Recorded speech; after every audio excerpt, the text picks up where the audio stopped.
ಯತ್ನಾಳ್ ಮದ್ದೂರಿಗೆ ಬರಬೇಕು ಅಂತ ಜನ ಬಯಸಿದ್ರು. ಅಂತಹ ಜಾಗಕ್ಕೆ ನಾನು ಹೋಗ್ತೀನಿ ಅಂತ ಎಕ್ಸ್ ಖಾತೆಯಲ್ಲಿ ಯತ್ನಾಳ್ರು ಹೇಳ್ಕೊಂಡಿದ್ದನ್ನು ನೀವು ನೋಡಿದ್ರಿ. ಆದರೆ ಇದರ ಮಧ್ಯೆ ಒಂದು ಬೆಳವಣಿಗೆ ಆಗಿರುವಂಥದ್ದು, ಯಾಕಂದರೆ ಅವ್ರು ಹೇಳ್ಕೊಂಡಿದ್ದಾರೆ 2028ಕ್ಕೆ ಮುಖ್ಯಮಂತ್ರಿ ಆಗ್ತೀನಿ ಅಂತ. ಹೇಗೆ ಸಾಧ್ಯ ಆಗುತ್ತೆ? ಅವರು ಬಿ ಜೆ ಪಿಯಿಂದ ಉಚ್ಚಾಟನೆ ಆಗಿದ್ದಾರೆ. ಒಂದು ಅವರು ಬಿ ಜೆ ಪಿಗೆ ಮತ್ತೆ ಕರೆಸ್ಕೊಳ್ಳುವಂಥದ್ದು ಬಿ ಜೆ ಪಿ ಮಾಡಬಹುದು. ಆಗ ಅವರಿಗೆ ಮಹತ್ವದ ಹುದ್ದೆ, ಪಕ್ಷದ ಸ್ಥಾನಮಾನ ಸಿಗಬಹುದು ಮತ್ತು ಪಕ್ಷಕ್ಕೋಸ್ಕರ ದುಡಿಬಹುದು. ತೀರಾ ಈಗ ಬಿ ಜೆ ಪಿಯಲ್ಲಿ ಇಲ್ಲ, ನಾವು ಪೂರ್ಣ ಬಹುಮತ ಪಡೆದು ಸರ್ಕಾರವನ್ನು ರಚಿಸ್ತೀವಿ ಅಂತ ಎಲ್ಲರಿಗಿಂತ ಮುಂಚೆ ಹೇಳ್ತಿರುವಂತಹ ನಾಯಕ ಅದು ಬಸನಗೌಡ ಪಾಟೀಲ್ ಯತ್ನಾಳ್. ಆದರೆ ಅವ್ರದ್ದೊಂದು BRP ಪಾರ್ಟಿಯ ಚರ್ಚೆ ನಡೀತಿರುವಂಥದ್ದು. ಭಾರತ್ ರಾಷ್ಟ್ರ ಹಿತ ಪಾರ್ಟಿ, ಹಾಲುಣಿಸುವ ಕರುವಿಗೆ ಹಾಲುಣಿಸುವ ಗೋಮಾತೆಯ ಒಂದು ಲಾಂಛನ ಅನ್ನುವಂಥದ್ದು ವೈರಲ್ ಆಗ್ತಿರುವಂಥ ಒಂದು ಫೋಟೋ. ಆಗಲೂ ಕೂಡ ಒಂದು ಚರ್ಚೆ ಆಗಿತ್ತು. ಯತ್ನಾಳ್ ಉತ್ತರ ಮತ್ತು ದಕ್ಷಿಣವನ್ನು ಸಮ್ಮಿಳನಗೊಳಿಸುವಂತಹ ಒಂದು ರಾಜಕೀಯ ಸೂತ್ರವನ್ನು ಹೆಣಿಬಹುದು, ಧರ್ಮಚಕ್ರವನ್ನು ತಿರುಗಿಸಬಹುದು ಅನ್ನುವಂಥದ್ದು. ಮದ್ದೂರಿಗೆ ಯಾಕೆ ಅವರು ಬೇಕಾದರು? ಲಾಜಿಕ್ ನೋಡಿ. ಯತ್ನಾಳ್ರ ಜೊತೆಯಲ್ಲಿರುವಂತಹ ಬಹುಪಾಲು ಬೆಂಬಲಿಗರು ಕೋಟ್ ಮಾಡುವ ಮತ್ತು ಕಮೆಂಟ್ ಮಾಡುವ 2 ಸಾಲಂದರೆ ಜೈ ಹಿಂದ್ ಮತ್ತು ಜೈ ಭೀಮ್ ಅಂತ. ಒಬ್ಬ ಭೀಮನನ್ನು, ಒಬ್ಬ ಬಸವನನ್ನು ಒಟ್ಟಿಗೆ ನೋಡುವಂತಹ, ಪ್ರೀತಿಸುವಂತಹ, ಆರಾಧಿಸುವಂತಹ ಜನ ಯತ್ನಾಳ್ ಒಂದು ಅತ್ಯುನ್ನತ ಸ್ಥಾನಕ್ಕೆ ಹೋಗಬೇಕು ಅಂತ ಬಯಸ್ತಾರೆ. ಆದರೆ ಪಂಚಮಸಾಲಿ ಲಿಂಗಾಯತ ಸಮುದಾಯದ ನಾಯಕ ಉತ್ತರ ಕರ್ನಾಟಕಕ್ಕಷ್ಟೇ ಸೀಮಿತ ಅನ್ನುವಂತಹ ಲೆಕ್ಕಾಚಾರ ಏನಾದರೂ ಇದ್ದರೆ ಅವರು ಇನ್ನೊಂದು ಲೆಕ್ಕ ಮಾಡ್ಕೋಬಹುದು. ದಕ್ಷಿಣ ಕರ್ನಾಟಕದಲ್ಲಿ ಅಷ್ಟೇ ಜನಸಂಖ್ಯೆಯ ಪ್ರಾಬಲ್ಯ ಇರುವಂತಹ ಒಕ್ಕಲಿಗ ಸಮಾಜ ಏನಿದೆ, ಇವರೂ ಒಕ್ಕಲಿಗರೇ, ಪಂಚಮಸಾಲಿಗರೂ ಒಕ್ಕಲಿಗರೇ, ಒಕ್ಕಲುತನ ಮಾಡುವಂಥವ್ರು.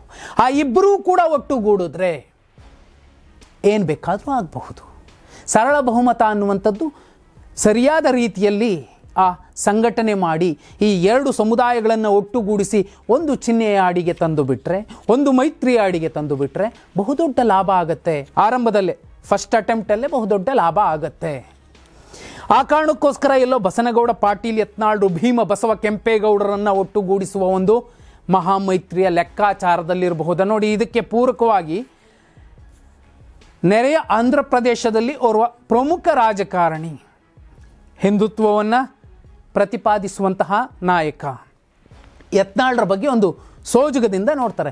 ತೆಲುಗಿನಲ್ಲಿ ಒಂದು ಇಂಟ್ರ್ಯೂ ಇದೆ, ಆ ಇಂಟ್ರ್ಯೂನಲ್ಲಿ ಹೇಳ್ತಾರೆ ಅವರು, ಯತ್ನಾಳ್ ಅಂತ ಒಬ್ಬರು ಕರ್ನಾಟಕದಲ್ಲಿದ್ದಾರೆ, ಅವರ ತಾಕತ್ತೆಂಥದ್ದು ಅಂತ ಹೇಳುವಂತಹ ಸಂದರ್ಭದಲ್ಲಿ ಅವರು ಅಂಥವರು ಮುಖ್ಯಮಂತ್ರಿ ಆದರೆ ದಕ್ಷಿಣಕ್ಕೆ ಅವರು ಯೋಗಿ ಆದಿತ್ಯನಾಥ್ರಂತ ಆಗ್ತಾರೆ ಅನ್ನುವಂತಹ ಸುಳಿವನ್ನು ಕೊಟ್ಟಿರುವಂಥದ್ದು. ಅದೇ ನಟ ಈಗ ಇನ್ನೊಂದು 4-5 ದಿನಗಳಲ್ಲಿ ಕರ್ನಾಟಕಕ್ಕೆ ಬರೋರಿದ್ದಾರೆ. ಒಂದು ನೋಡಿ, ಲಾಜಿಕಲಿ ಇಡೀ ದಕ್ಷಿಣದಲ್ಲಿ ಇಂಥದ್ದೊಂದು ಶಕ್ತಿ ಬೆಳಿಬೇಕು. ನೋಡಿ, ಬಹುಪಾಲು ಜನ, ಒಂದು ಅಣ್ಣಾಮಲೈ, ಮತ್ತೊಂದು ಆಂಧ್ರ ಪ್ರದೇಶದ ಇತ್ತೀಚಿನ ಪ್ರಭಾವಿ ನಾಯಕ್ ಮತ್ತು ಯತ್ನಾಳ್, ಈ 3 ಹೆಸರನ್ನು ಒಟ್ಟಿಗೆ ಸೇರಿಸ್ತಾರೆ. ಅವರ ಲೆಕ್ಕಾಚಾರ ಏನಿರಬಹುದು. ಆದರೆ ಈಗ ಒಂದು ಜಾತ್ಯತೀತ ಜನತಾದಳ ಮತ್ತು BRP ಏನಾದರೂ ಒಟ್ಟಿಗೆ ಸೇರಿದ್ರೆ ಏನು ಬೇಕಾದರೂ ಆಗಬಹುದು. ರಾಜಕಾರಣದಲ್ಲಿ ಇಂಥದ್ದಾಗತ್ತೆ, ಇಂಥದ್ದಾಗಲ್ಲ ಅಂತ ಹೇಳೋದಕ್ಕಾಗೋದಿಲ್ಲ. ಆದರೆ ಯಾವುದೂ ಅಸಾಧ್ಯ ಅಲ್ಲ ರಾಜಕಾರಣದಲ್ಲಿ. ನಾಳೆ ಶತ್ರು ಮಿತ್ರ ಆಗ್ತಾನೆ, ಮಿತ್ರ ಶತ್ರು ಆಗ್ತಾನೆ. ಮತ್ತು BJPಗೂ ಹೋಗಬಹುದು ಯತ್ನಾಳ್ರು. ಆದರೆ ಇಂಥದ್ದೊಂದು ಪ್ರಯೋಗ ಏನಾದರೂ ಆದರೆ ಬಹುದೊಡ್ಡ ಲಾಭ ಆಗತ್ತೆ. ಈ ಹಿಂದೆ ಇದೇ MP ಪ್ರಕಾಶ್ ಅವರು JDSನಲ್ಲಿದ್ದಾಗ ಅವ್ರಿಗೆ ಎಷ್ಟು ಲಾಭ ಆಗ್ತಿತ್ತು.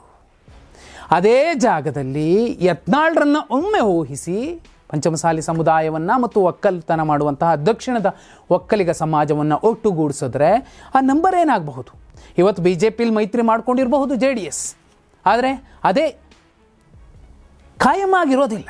ನಾಳೆ ಅವರ ಅಸ್ತಿತ್ವವನ್ನು ಉಳಿಸ್ಕೊಳ್ಳೋದಕ್ಕೆ, ಇವರ ಅಸ್ತಿತ್ವವನ್ನು ಉಳಿಸ್ಕೊಳ್ಳೋದಕ್ಕೆ ಬೇರೆ ಪ್ಲಾನ್ಗಳನ್ನು ಮಾಡ್ಕೋಬಹುದು. ಅಂತಹ ಸಂದರ್ಭದಲ್ಲಿ ಯತ್ನಾಳ್ರ ಲೆಕ್ಕ ಕೂಡ ಬೇರೆ ಥರ ಇರುತ್ತೆ. ಅಥವಾ BRP, JDS ಇಂತಹ ಪಕ್ಷಗಳು ಒಟ್ಟುಗೂಡಿಸುವ ಮೂಲಕ ಒಂದು ಧರ್ಮಚಕ್ರವನ್ನು ತಿರುಗಿಸುವಂಥದ್ದು, ಭೀಮ ಬಸವರನ್ನು ಒಟ್ಟುಗೂಡಿಸುವಂತಹ ಪ್ರಯತ್ನ ನಿಜಕ್ಕೂ ನಡೆದರೆ ಒಂದು ಶ್ಲಾಘನೀಯ ನಡೆ ಅಂತಲೇ ಹೇಳಬಹುದು. ಆಗ ಯತ್ನಾಳ್ ಅವರು ಬಯಸಿದ್ದು, ಅಭಿಮಾನಿಗಳು ಬಯಸಿದ್ದು ಸಿಗುವ ಸಾಧ್ಯತೆಯನ್ನು ತಳ್ಳಿ ಹಾಕುವಂತಿಲ್ಲ. ನೀವೇನಂತೀರಾ? ಕಮೆಂಟ್ ಮಾಡಿ.